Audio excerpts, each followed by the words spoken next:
नमस्कार प्यारे बच्चों, नीलकंठ कोचिंग क्लासेस की इस ऑनलाइन कक्षा में आप सभी लोगों का हार्दिक स्वागत है। हम लोगों ने क्लास 10th मैथमेटिक्स में एक्सरसाइज 1.1 पूरी तरह से कंप्लीट कर ली है। अब इसी क्रम में एक्सरसाइज 1.2 के लिए हम लोग आगे बढ़ेंगे। तो चलिए हम लोग अपनी क्लास शुरू करते हैं।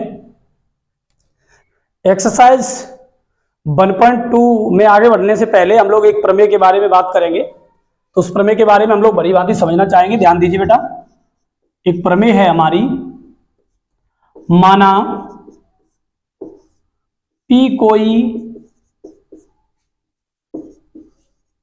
कोई अभाज्य संख्या है, यदि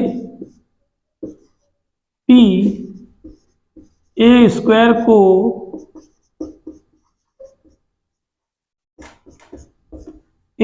को विभाजित करती है तो P ए को भी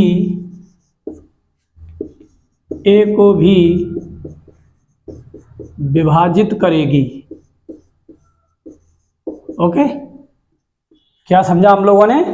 माना P कोई अभाज्य संख्या है, यदि P ए स्क्वायर को विभाजित करती है तो P ए को भी विभाजित करेगी। ये हमारा प्रमेय है।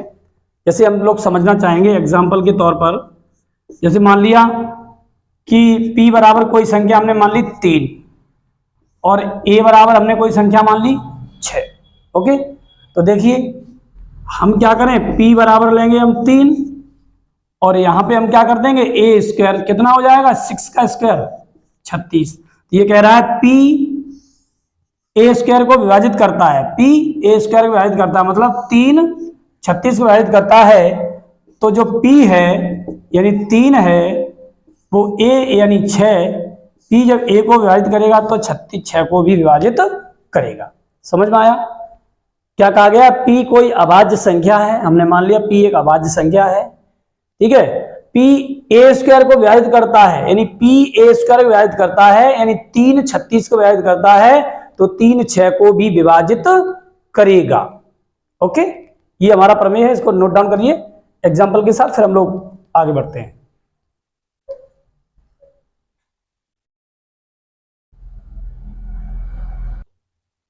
चलिए, हम लोगों ने प्रमेय को अच्छे तरीके से समझ लिया है। अब हम लोग आगे बात करते हैं, और भी क्वेश्चन है उनके बारे में बात करते हैं।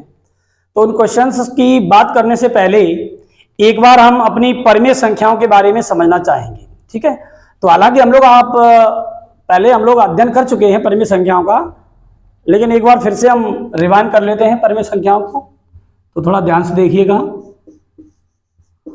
परिमेय संख्याएं। ओके, परिमेय संख्याओं में बेटा 4 कंडीशन होती हैं। क्या? वे सभी संख्याएं जो P/Q के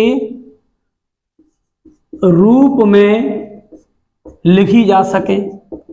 दूसरा पॉइंट क्या है? Q का मान कभी भी 0 नहीं होना चाहिए। तीसरी बात, P/Q पूर्णांक हो। क्या हो बेटा? पूर्णांक हो। चौथा पॉइंट सबसे ज्यादा इंपॉर्टेंट है, ये पॉइंट, इस पॉइंट की जरूरत आपको हर हाल में पढ़नी है। P/Q में कोई उभयनिष्ठ गुणनखंड ना हो। P/Q में कोई उभयनिष्ठ गुणनखंड ना हो। तो ये हमारी क्या हो गई, ये परिमेय संख्याओं की कंडीशंस हो गई। तो इसको आप अच्छे से नोट कर लीजिए और इसको ध्यान में रखेंगे। ठीक है, तो अब इसी को आधार बना के अब हम लोग शुरू करते हैं क्वेश्चन। हमारा क्वेश्चन है, सिद्ध कीजिए √2 एक अपरिमेय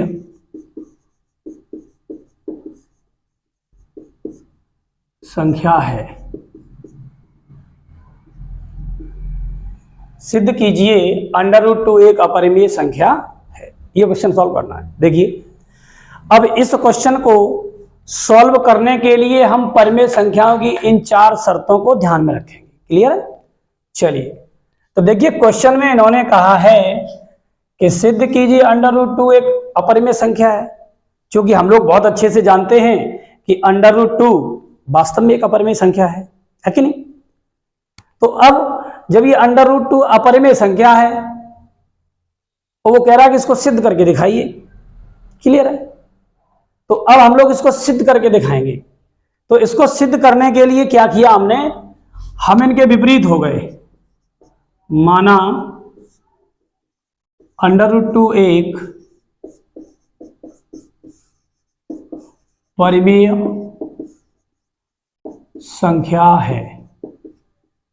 अब आप लोग ये बताइए, जब कोई व्यक्ति कह रहा हो कि ये आम का पेड़ है, ये आम का पेड़ है, और आप कहने लगे नहीं आम का नहीं है नीम का है, तो क्या होगा? फिर विवाद की स्थिति उत्पन्न हो जाएगी कि नहीं हो जाएगी? और जब फिर विवाद की स्थिति उत्पन्न हो जाएगी तो किसी न किसी को तो बुलाना पड़ेगा भैया क्लियर कराने के लिए कि भाई आम का पेड़ है कि नीम का है। अपने आप से दोनों लोग तो क्लियर करेंगे नहीं, क्योंकि वो कह रहे हैं आम का है, आप कह रहे हैं नीम का है। ठीक है ना? आम और नीम में उलझे हुए हैं, तो उसको क्लियर करने के लिए हमें किसी और को अवश्य बुलाना पड़ेगा। तो क्या है, जब ये बात क्लियर करने के लिए हमें इनकी हेल्प लेनी पड़ेगी। ये परिमेय है या अपरिमेय है या परिमेय, किनकी हेल्प लेनी पड़ेगी? इन 4 कंडीशंस की हेल्प लेनी पड़ेगी। तो चलिए हम लोग इसको स्टार्ट करते हैं। हमने मान लिया कि √2 एक परिमेय संख्या है। जैसे ही हमने कहा कि √2 एक परिमेय संख्या है, वैसे ही हमने क्या किया, इनको बुलाया कि भैया आप आओ। इन्होंने कहा ठीक है। तो हमने कहा कि जब √2 एक परिमेय संख्या है तो ये जो P/Q है इसके रूप में लिखी जा सकती है, बिल्कुल लिखी जा सकती है। तो हमने क्या किया, √2 को P/Q के बराबर में कर दिया कि अगर ये परिमेय संख्या होगी तो P/Q के बराबर होगी।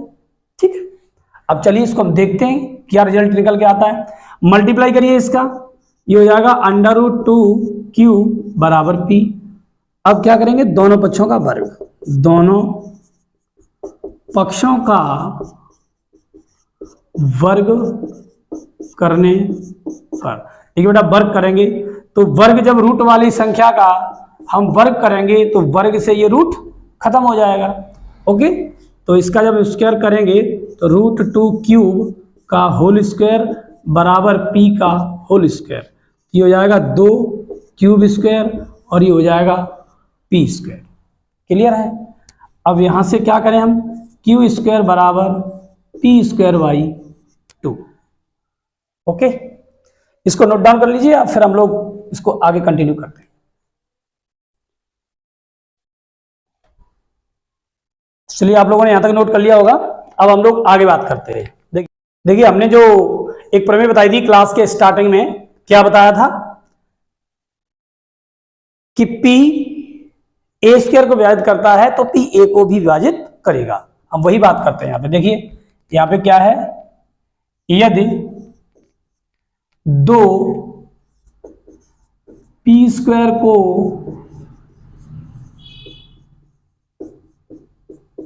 विभाजित करता है तो, यदि 2 P² को विभाजित करता है तो 2 P को भी विभाजित करेगा। क्लियर है? ये जो 2 है, यदि P² को विभाजित करेगा तो निश्चित रूप से 2 P को भी विभाजित करेगा, क्योंकि पूर्व में हम अपनी प्रमेय पढ़ चुके हैं। चलिए अब देखिए क्या करते हैं हम लोग। अब माना P बराबर हम 2 के मान लेते हैं। माना P बराबर 2 के, तो P के स्थान पर हम क्या रख दें, 2 के रख दें। देखिए Q² बराबर P के स्थान पर हम रख देंगे 2 के, क्या रख देंगे P के स्थान पर, 2 के² 2, ये हो जाएगा क्यू स्क्वायर बराबर 2 का स्क्वायर 4 के स्क्वायर बाई 2, 2 से 2 कट जाएगा, ये आ जाएगा क्यू स्क्वायर बराबर 2k स्क्वायर। क्लियर है ना? इसको हम थोड़ा हटा देते हैं यहां से।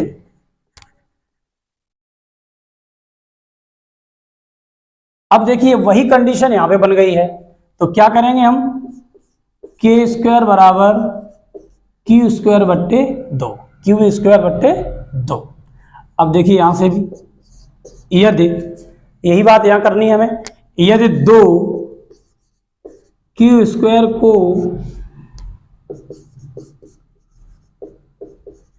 यदि 2 क्यू स्क्वायर को विभाजित करता है तो 2 क्यू को भी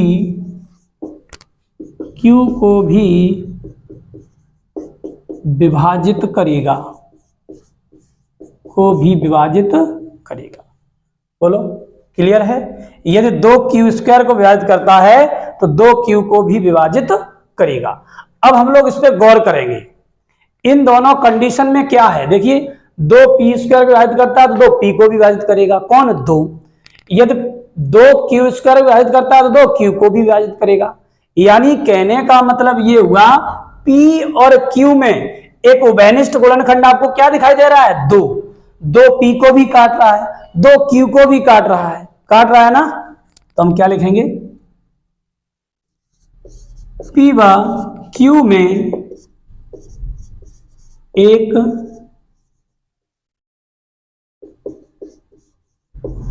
एक उभयनिष्ठ गुणनखंड है, एक उभयनिष्ठ गुणनखंड 2 है। पी व क्यू में एक उभयनिष्ठ गुणनखंड 2 है। क्या आ गया? 2 कॉमन आ रहा है पी में और क्यू में, जबकि यहां क्या लिखा है, पी व क्यू में कोई उभयनिष्ठ गुणनखंड ना हो। झगड़ा हुआ था, आम है कि नीम है, आम है कि नीम है, ठीक है। तो अब वहां से रिजल्ट क्या निकल के आया कि दोनों में 2 कॉमन है, और जबकि शर्त में क्या कह रहे हैं, पी व क्यू में कोई उभयनिष्ठ गुणनखंड ना हो, और यहां पे उभयनिष्ठ गुणनखंड आ गया, पी व क्यू में एक उभयनिष्ठ गुणनखंड 2 है कि नहीं, जो नहीं होना चाहिए। चलिए नोट कर लिया था। देखिए अब आगे क्या कह रहा है, पी व क्यू में एक उभयनिष्ठ गुणनखंड 2 है, उभयनिष्ठ गुणनखंड 2 है, और यहां क्या कह रहा है, कोई उभयनिष्ठ गुणनखंड नहीं होना चाहिए, जबकि उभयनिष्ठ गुणनखंड 2 है, जबकि परिमेय संख्याओं के अनुसार, जबकि परिमेय संख्याओं के अनुसार उभयनिष्ठ गुणनखंड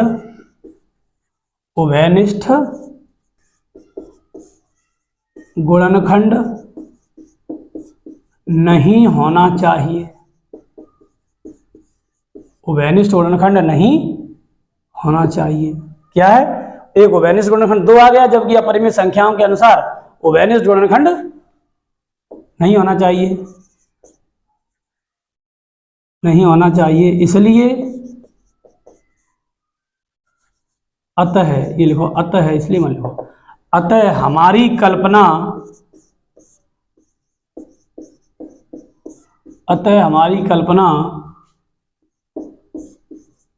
गलत है कि √2 एक परिमेय संख्या है। रिजल्ट ये निकल के आया कि √2 कॉमन नहीं मिलना चाहिए था, लेकिन यहां क्या हुआ, √2 कॉमन मिल गया। तो जब √2 कॉमन मिल गया तो ये परिमेय संख्या तो होगी नहीं, तो जबकि परिमेय संख्याओं के अनुसार उभयनिष्ठ गुणनखंड नहीं होना चाहिए, अतः हमारी कल्पना गलत है कि √2 एक परिमेय संख्या है। अतः हम क्या सकते हैं, अतः √2 एक अपरिमेय संख्या है। ये हमें सिद्ध करना था और हमने ये सिद्ध कर दिया। क्लियर है? Note down please.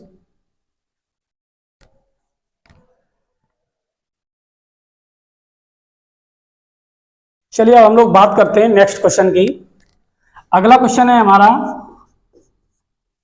सेम इसी तरीके से करना है। सिद्ध कीजिए √3 एक अपरिमेय संख्या है। क्या करना भैया? सिद्ध कीजिए √3 एक अपरिमेय संख्या है। वही काम हमें फिर करना है। वो कह रहे हैं अपरिमेय संख्या है और हम भाई नहीं मानते किसी की, तो हम क्या करेंगे? √3 एक परिमेय संख्या है। चलिए, नहीं मान रहे भैया, मत मानो। माना √3 एक परिमेय संख्या है। देखिए बेटा क्या है, हम परिमेय संख्या क्यों लेके चल रहे हैं मान के?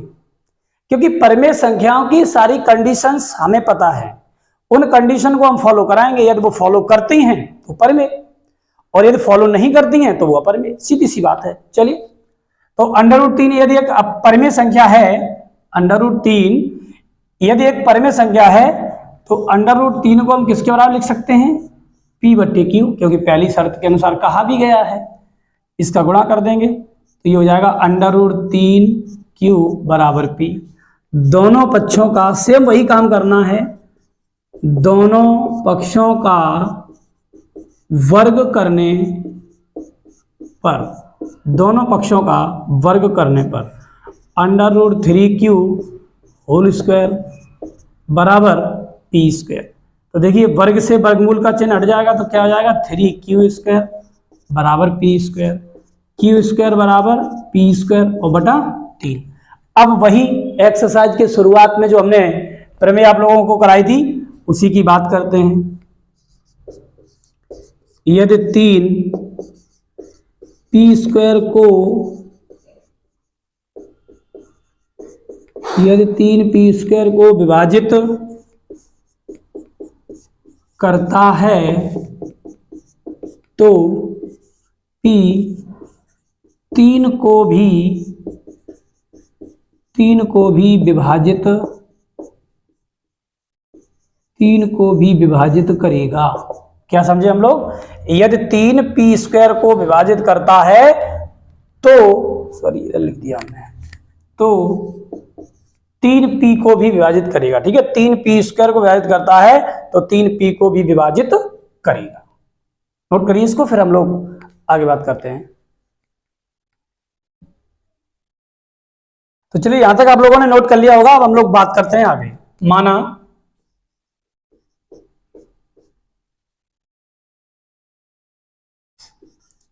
P बराबर 3K। क्या करते हैं? P बराबर 3K। देखिए Q² बराबर क्या था हमारा? P²/3 था ना, तो उसमें P की जगह हम क्या रख देंगे? 3K का होल स्क्वायर अपॉन 3। ये क्या हो जाएगा? Q² बराबर 3 का 9K²/3। तो Q² बराबर, यहां देखिए 3 से काट दीजिए इसको, 3 का 9, 3K²। तो ये क्या हो जाएगा? K² बराबर Q²/3। Q² बराबर, वो सॉरी Q² अपॉन 3। क्लियर है यहां तक? अब क्या करेंगे हम? यदि 3Q² को विभाजित करता है तो 3Q को भी विभाजित करेगा। ठीक है, 3Q² को भी विभाजित, 3Q² को विभाजित करता है तो 3Q को भी विभाजित करेगा। और P के केस में क्या था? ये 3P² को विभाजित करता है तो 3P को विभाजित करेगा। तो कहने का मतलब क्या हुआ? 3 जो है दोनों में कॉमन है, तो हम क्या कह सकते हैं? अतः P/Q में एक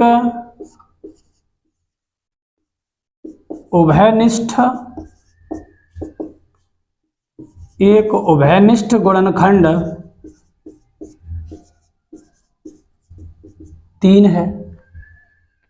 P व Q में एक उभयनिष्ठ गुणनखंड 3 है इसको तो क्या लिखा, अतः P व Q में एक उभयनिष्ठ गुणनखंड 3 है।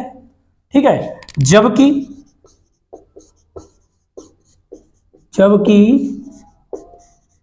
परिमेय संख्याओं के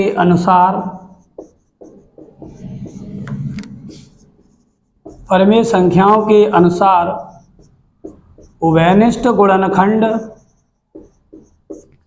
नहीं होना चाहिए,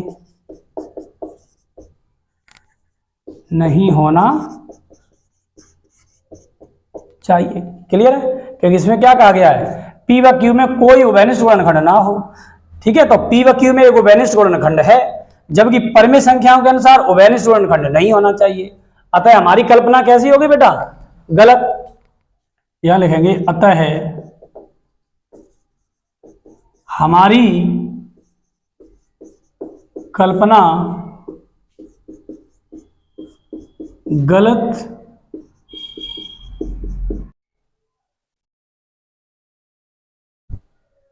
देखिए, अतः हमारी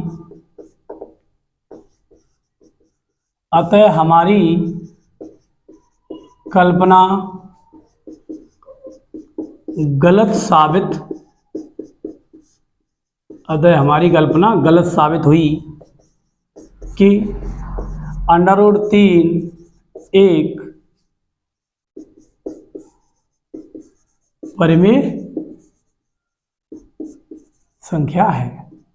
क्या होगा बेटा, हमारी जो कल्पना हमने माना था कि √3 एक परिमेय संख्या है, वो कैसी साबित हो गई, गलत। अतः हम क्या कह सकते हैं, √3 एक अपरिमेय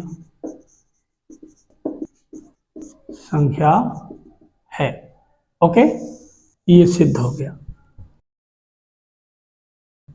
तो चलिए बच्चों, इसी के साथ हम अपनी इस सेशन को समाप्त करते हैं और अगली क्लास में फिर से उपस्थित होंगे अगले क्वेश्चनों के साथ। ठीक है, नमस्कार, धन्यवाद।